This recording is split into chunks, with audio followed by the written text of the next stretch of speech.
പരിശുദ്ധനായിരിക്കുന്ന ദൈവത്തിൻ്റെ ഉന്നതമായ നാമത്തിന് മഹത്വമുണ്ടാകുവാൻ ഇടയാകട്ടെ. അനുഗ്രഹിക്കപ്പെട്ട നല്ല സമയത്തിനായി കർത്താവിനെ സ്തുതിക്കുന്നു, വാഴ്ത്തുന്നു. ദൈവത്തിൻ്റെ പരിശുദ്ധാത്മാവ് ആഴവും ശക്തമായി ഇടപെടുന്ന വചനത്തിൻ്റെ ദൂത് ഹൃദയത്തിന് വിടുതലായി, ജീവിതത്തിൻ്റെ ചൈതന്യമായി മാറത്തക്ക നിലയിൽ, അത്ഭുതത്തിൻ്റെ ഒരു ദിവസമായി തീരത്തക്ക നിലയിൽ സ്വർഗം തൊടുന്ന, ദൈവം വിടുതൽ കൽപ്പിക്കുന്ന സമയമായി തീരുവാൻ ഇടയാകട്ടെ. വചനം കേൾക്കുന്ന ദൈവമക്കൾക്കായി കർത്താവിനെ സ്തുതിക്കുന്നു, മഹത്വപ്പെടുത്തുകയും യേശുവിൻ്റെ നാമത്തെ സ്നേഹവന്ദനത്തെ അറിയിക്കുന്നു. മർക്കോസ് എഴുതിയ സുവിശേഷം 6-ാം അധ്യായം 48-ാം വാക്യം. കാറ്റ് പ്രതികൂലം ആകുകൊണ്ട് അവർ തണ്ട് വലിച്ച് വലയുന്നത് അവൻ കണ്ടു. ഏകദേശം രാത്രി 4-ാം യാമത്തിൽ കടലിന്മേൽ നടന്ന് അവരുടെ അടുക്കൽ ചെന്ന് അവരെ കടന്നുപോകുവാൻ ഭാവിച്ചു. നമുക്ക് വളരെ പരിചയമുള്ളൊരു തിരുവെടുത്ത ദൈവത്തിൻ്റെ പരിശുദ്ധാത്മാവ് ഹൃദയതലങ്ങളിലേക്ക് ആഴമായി വെളിപ്പെടുത്തുന്ന ദൂത്. ഇവിടെ ശിഷ്യന്മാരുടെ പടകിൽ കാറ്റ് പ്രതികൂലമായി മാറിയെന്ന് വചനം വെളിപ്പെടുത്തുക. കാറ്റ് പ്രതികൂലമായി മാറി. അല്പസമയത്തിന് മുമ്പ് വരെ ഈ കാറ്റ് അവർക്ക് ആശ്വാസമായിരുന്നു, സമാധാനമായിരുന്നു, അനുകൂലമായിരുന്നു. എന്നാൽ ഇപ്പോൾ കാറ്റ് പ്രതികൂലമായിരിക്കുന്നു. ദൈവത്തിൻ്റെ പരിശുദ്ധാത്മാവ് ഹൃദയതലങ്ങളിലേക്ക് ആഴമായി ദൂത് പകരുക. ദൈവത്തിൻ്റെ പൈതലേ, കഴിഞ്ഞ കാലങ്ങളിൽ ചില കാര്യങ്ങൾ സമാധാനമായിരുന്നു, ആശ്വാസമായിരുന്നു, അനുകൂലമായിരുന്നു. അതേ കാര്യം ഇന്ന് പ്രതികൂലമായി മാറിയിരിക്കുന്നു. ഈ അവസ്ഥ ജീവിതത്തിലില്ലേ? ഇപ്രകാരം ഒരു സ്ഥിതിയല്ലേ സാഹചര്യങ്ങൾ അങ്ങനെ കടന്നു പോകുന്നത്? മുമ്പ് ആശ്വാസമായി സമാധാനമായി നിന്നത് ഇന്നിതാ വലിയ പ്രതികൂലമായിരിക്കുകയാണ്. പരിശുദ്ധാത്മാവ് ചില കുടുംബങ്ങളോട് ദൂതടപെടുക, ചില ജീവിതങ്ങളോട് ദൂതടപെടുക. വീണ്ടും അത് തിരിയും കേട്ടോ.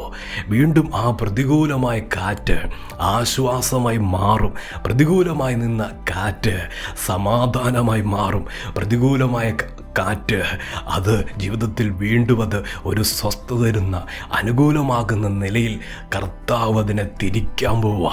ദൈവത്തിൻ്റെ ശക്തി അങ്ങനെ വെളിപ്പെടുത്താൻ പോകുന്നു എന്ന് അതിശക്തമായി പരിശുദ്ധാത്മാവ് ദൂത് വെളിപ്പെടുത്തുക. ഇവിടെ വചനം ശിഷ്യന്മാർ തണ്ട് വലിച്ച് വലയ പ്രതികൂല നിമിത്തം അവർ വലഞ്ഞു എന്ന് വചനം പറയുക. ദൈവത്തിൻ്റെ പൈതലേ, ഹൃദയത്തിൻ്റെ ഭാരം മാത്രമല്ല, നിരാശ മാത്രമല്ല, ആകുലതകൾ മാത്രമല്ല, വലഞ്ഞിരിക്കുന്നവരോട് ഇന്ന് ദൂതുണ്ട്. ജീവിതത്തിൽ വലഞ്ഞുപോയ ഒരവസ്ഥ, വലഞ്ഞിരിക്കുക, ഇനി ഒന്നും ചെയ്യാൻ പറ്റത്തില്ല, ഒരു ബലമില്ല, ശക്തി ക്ഷയിക്കുന്നു, ഈ നിലവാരത്തിൽ വലഞ്ഞുപോരുടെ അടുക്കൽ യേശു വരും. യേശു കടന്നു വരും. പരിശുദ്ധാത്മാവ് ശക്തമായി ദൂതടപെടുക. ശിഷ്യന്മാർ വലഞ്ഞത് ആരും കണ്ടില്ല, പക്ഷേ അരുമനാഥൻ കണ്ടു. നസറനായ യേശു ക്രിസ്തു കണ്ടു. ദൈവത്തിൻ്റെ പൈതലേ, ചാർച്ചക്കാർ കാണുന്നില്ല കേട്ടോ, ചേർന്ന് നിൽക്കുന്നവർ കാണുന്നില്ല, വലഞ്ഞിരിക്കുന്നതാണെന്ന് പോലും ശ്രദ്ധിക്കുന്ന പോലുമില്ല. പക്ഷേ കർത്താവ് കാണുന്നുവെന്ന് ദൂത് പറയാൻ പറയുന്നു. ദൈവം അത് ദർശിക്കുന്നുവെന്ന് വെളിപ്പെടുത്തുക. ശക്തിയോടെ വചനം ഏറ്റെടുക്കട്ടെ. വചനത്തിൻ്റെ ദൂത് ഹൃദയതലങ്ങളിൽ ആഴമായി വിശ്വാസമായി തീരട്ടെ. യേശു കണ്ട നിശ്ചയവ ഏത് നടുക്കടലിലും പ്രാർത്ഥിക്കുന്ന ദൈവം ഇതിൽ കുടുങ്ങിക്കിടന്ന അവിടെ കർത്താവിന് വഴിയുണ്ട്, അവിടെ ദൈവത്തിന് പാതയുണ്ട്. യേശുവിന് അടുത്തു വരാൻ ഇന്നും കഴിയും. ദൈവത്തിൻ്റെ പൈതലേ, ദൈവത്തിന് ആ പ്രതികൂലത്തിൽ വഴിയുണ്ടെങ്കിൽ പ്രാർത്ഥിക്കുന്ന ദൈവത്തിൻ്റെ ജീവിതത്തിൻ്റെ തലങ്ങളിൽ വഴിയുണ്ടെന്നേ. ആഴമായി വചനം ഏറ്റെടുക്കട്ടെ.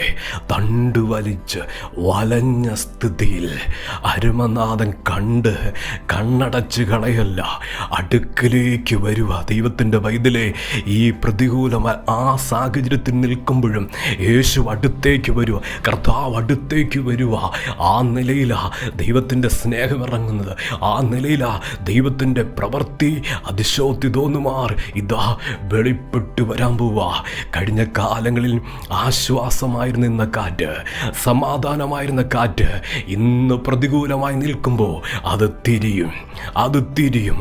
അങ്ങനെ ഒരു ദൈവപ്രവൃത്തി യേശു കർത്താവ് കൽപ്പിക്കാൻ പോകുന്നു. യേശുവിൻ്റെ ശക്തി, കർത്താവിൻ്റെ നീതിയുടെ കരം ദൈവത്തിൻ്റെ വൈതലേ ഈ പ്രതികൂലത്തെ തൊടാൻ പോവുക. ഇന്നേതാ പ്രതികൂലം? ശിഷ്യന്മാർക്ക് കാറ്റായിരുന്ന ആ സമയം പ്രതികൂല. ഇന്ന് സമ്പത്താണോ പ്രതികൂല? തലമുറയുടെ ഭാവിയാണോ പ്രതികൂല? ഏത് വിഷയമാണ് പ്രതികൂലമായി നിൽക്കുന്നത്? അതിനെ അനുകൂലമാക്കി മാറ്റാൻ പോവുക. അത് ആശ്വാസമായി തീരുക നിലയിലാ ദൈവത്തിൻ്റെ കരമിറങ്ങാൻ പോകുന്നത്, ദൈവത്തിൻ്റെ ശക്തി വെളിപ്പെടാൻ പോകുന്നത്. വചനം വിശ്വസിക്കട്ടെ, ദൂതേറ്റെടുക്കട്ടെ. കർത്താവ് പ്രവർത്തിക്കും, ദൈവം സഹായിക്കും. പ്രാർത്ഥിക്കട്ടെ. സ്നേഹവാനായ ദൈവമേ, സ്വർഗ്ഗീയ പിതാവേ, ഇന്ന് കേൾപ്പിച്ച ദൂതനായി സ്തോത്രം, ആലോചനയ്ക്കായി സ്തോത്രം. ജനത്തെ സഹായിക്കണം കർത്താവേ. മനുഷ്യർക്കടുക്കാൻ പറ്റാത്ത വിഷയത്തിൽ യേശു അടുക്കൽ വന്ന് വിടുവിക്കാൻ പോകുന്നതിനായി, ചില പ്രതികൂലങ്ങൾ അനുകൂലമായി മാറാൻ പോകുന്നതിനായി, ആശ്വാസമായി തീരാൻ പോകുന്നതിനായി സ്തോത്രം ചെയ്യുന്നു. വചനം കേൾക്കുന്ന ദൈവമക്കളെ അനുഗ്രഹിച്ച് പ്രാർത്ഥിക്കുക. ഇപ്പോൾ ദൈവിക വിടുതലിറങ്ങട്ടെ, ദൈവിക സ്വസ്ഥത വെളിപ്പെടട്ടെ, പ്രത്യാശ വർദ്ധിക്കട്ടെ, വിശ്വാസം വർദ്ധിക്കട്ടെ.